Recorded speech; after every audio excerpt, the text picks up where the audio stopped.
안녕하세요. 이대성입니다. 제가 오늘 소개해드릴 책은 헤르만 헤세의 데미안입니다. 이 책은 1차 세계대전이 한창이던 1919년에 쓰여진 책입니다.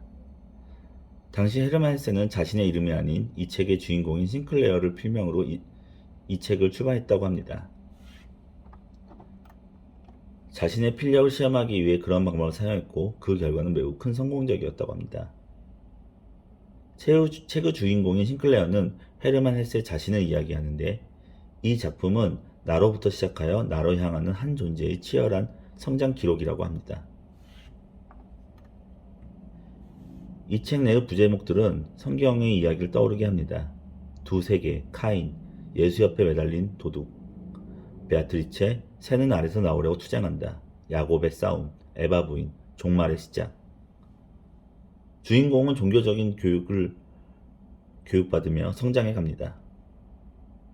집에서는 부모님으로부터 예절 교육과 예배 교육을 받고 초등교육을 지나 경진성서를 받고 종교적인 기숙학교를 다닌 이후 어른이 되어가는 내용입니다.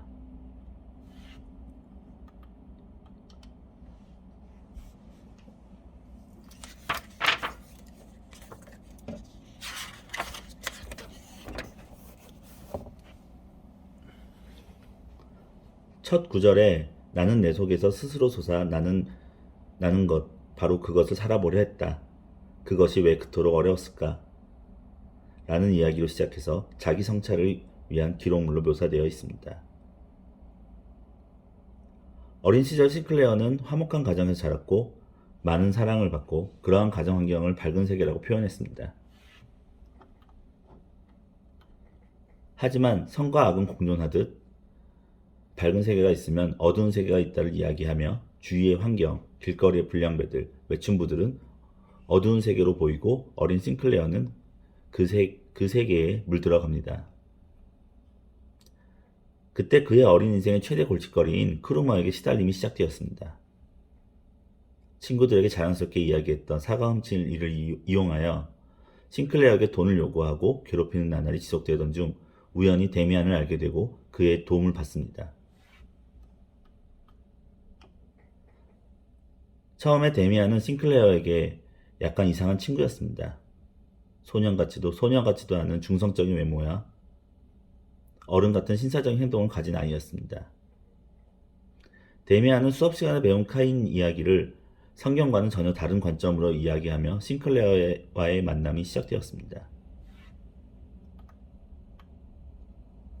데미안은 카인이 동생을 죽여 벌을 받은 이가 아닌 신에게 선택된 자이다 라고 이야기하는 것입니다. 카인은 본래 힘이 있는 자 혹은 뛰어난 자이지만 그를 두려워한 사람들이 그의 이야기를 왜곡하고 그를 두려워하기에 그의 자손들 중 표식이 있는 자는 뛰어나기에 두려워해서 피한다라고 이야기합니다.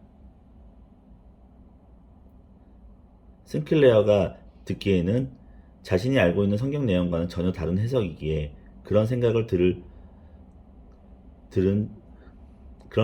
이야기하는 데미안은 매우 이상해 보이는 아이였을 것입니다. 주위 사람들도 뭔가 특이하지만 알 수는 없고 독특한 데미안의 언행에 그를 신기해하는 사람이 많았습니다.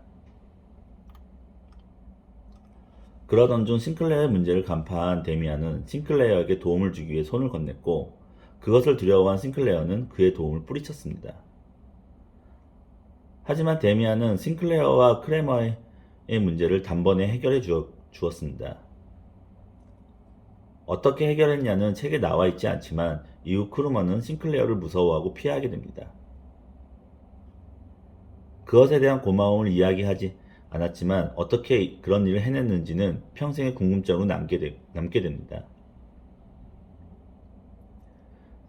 이후 데미안에 대한 그리움 혹은 동경이라는 생각을 싱클레어에게 남기게 됩니다.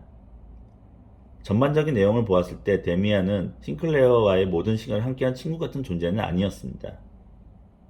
10살쯤 잠시 경진성서 당시의 몇 줄을 빼고는 어린 시절 잠시 만난 반친구 정도의 관계였습니다. 하지만 데미안은 싱클레어 청소년기의 삶의 지배자였고 싱클레어는 데미안의 팬 혹은 추종자 같은 존재였던 것 같습니다. 이후 표시 있는 자들의 모임과 에바 부인과의 관계, 그 10대 후반부터 전쟁에 나갈 때까지 데미안과 싱클레어는 함께하며 자기 자신의 자아를 성장시켜가는 내용입니다. 처음 이 책을 고를 때에는 영화 오맨의 데미안이 생각이 나서 거부감이 들었지만 여러 가지로 그런 의미는 거의 보이지 않았습니다. 카인의 이야기나 표시에 대한 이야기, 그리고 데미안의 외모 묘사에서 영화의 모티브가 될 수도 있겠다는 생각이 들었습니다. 고전답지 않게 매우 흥미롭고 재미난 책이니 꼭 한번 읽어보시기 바랍니다. 감사합니다.